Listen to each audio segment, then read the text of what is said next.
my YouTube channel. Kaka-out ko lang sa work. Uwi na tayo. Si Marvin, alas 8 pa yung uwi. Grabe naman yung lakas ng hangin. Pero hindi super lamig ngayon kasi, ayan, nakabuka pa nga itong aking jacket. Sakto lang yung lamig ngayon. Siguro naman hindi na mag-i-snow. Tuloy na siguro yung spring natin. Hintayin na lang natin yung bus dito.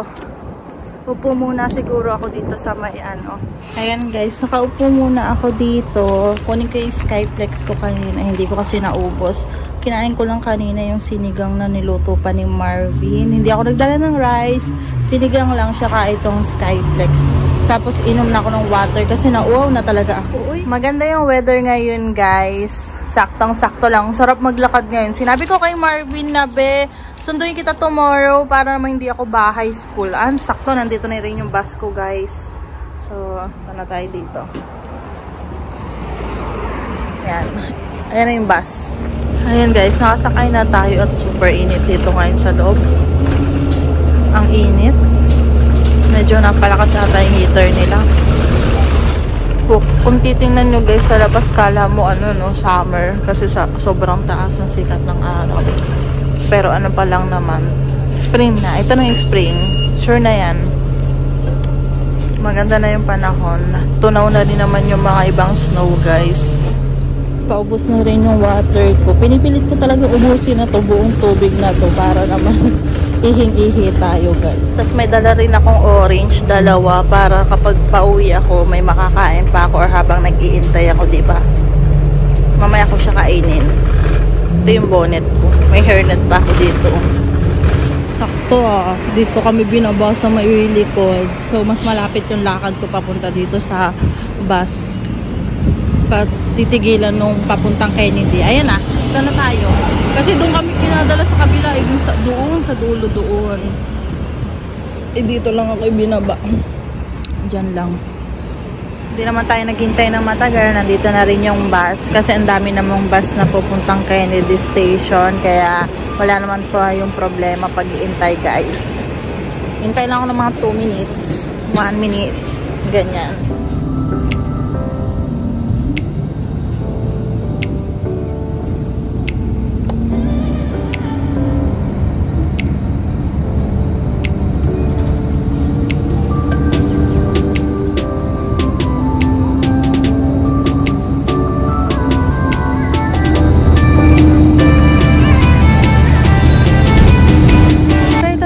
Pumikit na guys, nandito na pala kami sa Kennedy Station. So nawala yung antok ko. Naantok ako. Late na kasi kami natulog ni Marvin kagabi dahil nanood kami ng K-drama.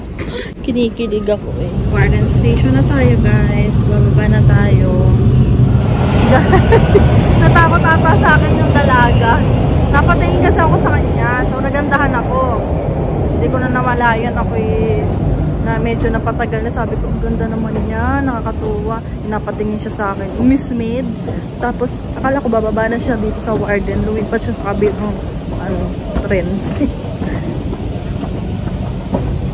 Naantok na ako. Wala naman akong gagawin sa kanya, nagandahan lang ako. Ang ganda niya siya, itim.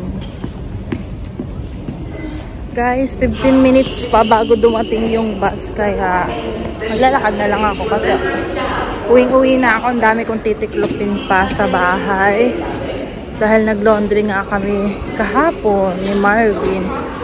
Nag-laundry kami nung Sabado kaso hindi namin natapos dahil nga late na kami nakauwi. Pumunta kami ng Eaton Center. Dulas dito. Basa kasi eh. Mga gantong oras pala guys, labasan na ng mga estudyante. 3:30 kasi ang dami ko lagi nakasalubong ng mga bata pag gantong oras. Pag dumadating ako dito sa Warden. Tapos kanina, alam nyo guys, shit, naliwnawan ako kanina. Antok na antok ako. Bali ang nangyari kasi, ang dami mga bata. So kanina, nag-iintay ako ng bus sa Scarborough Town. 6 minutes pa bago dumating yung bus ko. Edi yun na nga, 6 minutes. Nag-phone ako kasi nagtitiktingin ako sa marketplace. Tapos pagtingin ko, hindi ko na namalayan yung oras. Pagtingin ko, wala na yung mga lagi kong kasabay. Siyempre, kilala ko na yung mga lagi kong kasabay sa bus papunta dun sa work ko. Tapos nawala sila. Tapos pag-check ko nung 6:17. Ang dating ng bus 6:15. Ay, nataranta talaga ako. Tinawagan ko si Marvin. Tapos sabi ni ang next bus pa ay 6:37. Tapos sabi ko, baka malate ako or ganito ganyan.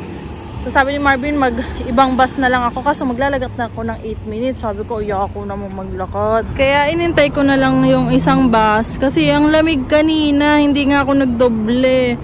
Diyos ko, day. Yun guys, huwag kayong tutulad sa akin. Cellphone ng cellphone. Hindi na namalayan dumating na pala yung bus. Natawid na ba? Guys, dito gusto namin itong puntahan ni Marvin. Kaso next time na lang. Mayroon pala dito ang daan, Yung ko lang napansin. Next time, puntahan namin to ni Marvin. Sa summer na lang siguro. Di ba naalala nyo nung summer, lagi kaming dun sa mga park. Lakad ng lakad kami ni Marvin. Kasi may malapit na park dito sa amin. Umaabot na nga kami sa Thompson. Thompson ba yun? Basta yung mga park doon. Ayan guys, puro tubig na. Natutunaw na kasi yung mga yelo. Namimiss ko na talaga yung mga kaibigan ko guys sa Pilipinas. Kasi syempre, magkakapitbahay lang kami, magkakaibigan. Nabuo kami nung mismong debut ko, 18th birthday ko. Doon kami nabuo yung magkakapitbahay. Kasi lumipat kami doon sa bahay na yun. Parang high school ata kami lumipat doon. Pero syempre hindi ko naman sila agad naka-close. Taon pa bago ko sila naka-close yung mga kaibigan ko, mga kapitbahay, para kami yung mga parang nabuo na yung tropa namin. Tas lalo na ngayon, magmamahal na araw. Pag ganyan magmamahal na araw, nako, lagi kami magkakasama gabi-gabi. Minsan sa bahay namin o kaya minsan sa bahay nila Artwin, bahay natin Jaja or bahay ni Joyce. Kasi nga magkakalapit lang kami ng bahay, or kasi yung bahay namin pataas, yung highway kami, nasa highway na pataas. Tapos yung best friend ko si Joyce, doon lang siya sa may baba. Siguro mga ilang lakad lang yun. Wala pang 5 minutes nandun ako sa bahay nila. Kaya pag mag-emote ako, Joyce, ayaw ko mag-emote sa bahay, pupunta ako kay Joyce. Doon ako mag-emote. Tapos so yun, diba? Ang sarap kapag may problema kayo mga kaibigan mo, dali mong puntahan. Dito sa Canada syempre, kahit sabihin mo may mga kaibigan ako, iba pa rin talaga yung mga kaibigan mong super close. Lahat nasasabi mo. Ay, nakakaano nga, sabi ko gusto kong gumala, mag-isa, gala-gala. Kaso nakakatamad naman. Pag nag-uwi ako sa bahay, tamad na akong lumabas kasi magsusuot pa ako ng winter jacket, magsuot pa ako winter boots. Ay naku, gusto ko kasi lumabas na naka-chinelas na lang sana. Diba? Kasi tapos yan, ang dami pala dito mga kainan na malapit sa amin na pwede lang namin lakadin ni Marvin. Sa ngayon, di pa namin ma-try luck. Si Marvin nakapaglakad doon dahil nga pag madaling araw, wala kasing bus dito sa may amin. Pag madaling araw ay kaya lakad siya, naglalakad siya ng mga almost 15 to 20 minutes. Tapos sabi niya, dami daw kainan doon, yung mga McDo. Sabi ko, nakakatamad pa kasi gumala-gala ngayon. Sabi ko, sa na lang, pwede na siguro mga spring. Yan, pag bumababa na yung lamig, pwede na tayo magpupunta dyan, maggala-gala na tayo. Diba? Sa ngayon, tiis-tiis muna. Bahay lang muna.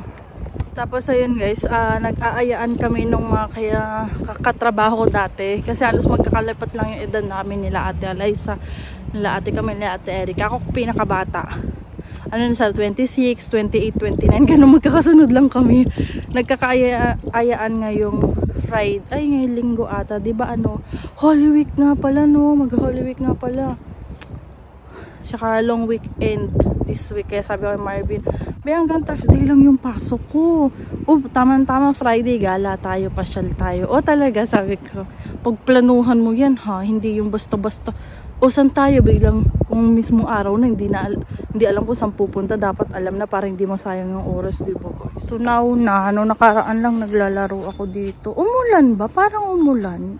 Siyempre na Maghapon lang ako nasa loob. Or kaya medyo basa-basa siguro dahil nga sa init. Natunaw na nga yung yelo. Ay, nako.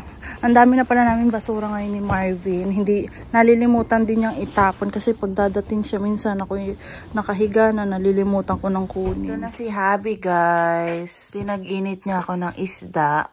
Pagdating niya tulog pa ako, hindi ko namalayan. Maaga pala yung uwi ni Marvin.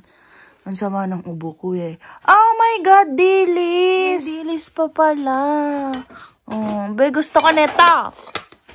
Sarap niyan eh. Sarap ng sasuka. Ayan guys, kakain na kami ni Habi. Manonood kami ng K-drama ulit. Ay, ito, ang sarap nitong dilis na to eh. Makabisita nga sa Seafood City. Super lapit lang daw nun dito. Super lapit lang, no? Ang 5 guys nga pala nun, no? Sarap. Sarap talaga ng orange. Gusto mo, bebe? Ayaw mo? Sige, akin lang to. Guys, matitiklop kami ni Marvin. Tiklop muna kami kasi baka matambak na naman yan. Kasi Habi. Wow! Paano yung ano, opa? Opa! Ito niya. Paano yung pa-cute? Yung pa-cute. Magpapaalam na ako guys kasi magbabalaw ako ng katawan at nangangati talaga ako. Ayan o. Kung kita nyo. Ayan yung mga pantal ko. Ang lalaki niyan kanina medyo nawala-wala na nga. Tapos sa likod ko super daming pantal talaga. Nangangati ako. Hanggang dito sa liig. Kung makikita nyo yung ano ko, ayun na oh. Yung mga ano, hindi ko alam bakit. Kaya mag-ano ako at baka ano lang. Kasi kanina pagka-uwi ko, tulog agad ako. Mas ubong-ubo ako pag gising ko, ubong-ubo na ako. Tapos yung dumating na nga si Marvin. Pagkadating ni Marvin, nag-asikaso na agad siya ng pagkain namin, yung isda. Ininit niya, saka yung tilapia, saka yung dilis, guys. Nag-fish lang kami ngayon. Yun lang yung rice ko ngayong gabi lang. Tapos bukas. Sabes. Naantok na ako. Isang beses lang tayo mag-rice. Huwag natin biglain na walang rice talaga. Kasi baka mamaya bumigay naman yung katawan ko. Hindi pa naman sanay. Hindi kami masyadong busy ngayon. Super dami ng mga machine na nakapatay kanina. Siguro, ang dami na siguro na mga stock namin ng mga cups, mga nakabox. At hindi pa na pick up ulit. Kapag nag-pick up, ay naku, super busy na naman namin. Lalo daw pag summer na, ang busy na daw. Tsaka madaming ng work na dadating ngayong summer, sigurado. Kasi kailangan nila mas madaming mga tao. Hindi lang sa factory, sa mga fast food yan, dyan sila magtatanggapan. Tapos pag nag-winter na, magbabawas na naman sila uli. Pero okay lang yan. Basta may work ka, tsaga-tsaga ka lang maghanap ng work na magiging permanent ka talaga. Para goods na ba, diba? Wala ka nang iniisip. Babayaran mo na expenses. Pero syempre, ano din, kung madami kang expenses, edi maghangad naman tayo ng mas mataas na sahod para mabayaran lahat ng mga expenses. Kanina nag-check ako nung mga yung mga hindi pa namin nababayaran this month kasi katapusan na, magbabayaran na. So magbabayad na kami. Bayad ko na yung FIDO ko. Bayad na rin yung bahay. Dito yung upa namin. Ano pa ba? So yung Presto, yun na lang yung Presto na lang iniisip ko na babayar. Yun lang naman yung expenses namin halos dito sa monthly. Kasi yung grocery naman, 'di ba? Ano naman yun, nakabukod na talaga. So, wala na. Next month na uli yung isipin natin sa mga expenses. Ayun lang, guys. Magpapaalam na ako. Kasi before kami magtiklop, magbabanlaw muna ako. Tapos tiklop na kami. Tapos tulog na rin kami ni Marvin. Baka, para naman mahaba-haba naman yung tulog ko. So, bye-bye, guys. Don't forget to like and subscribe sa YouTube channel ko.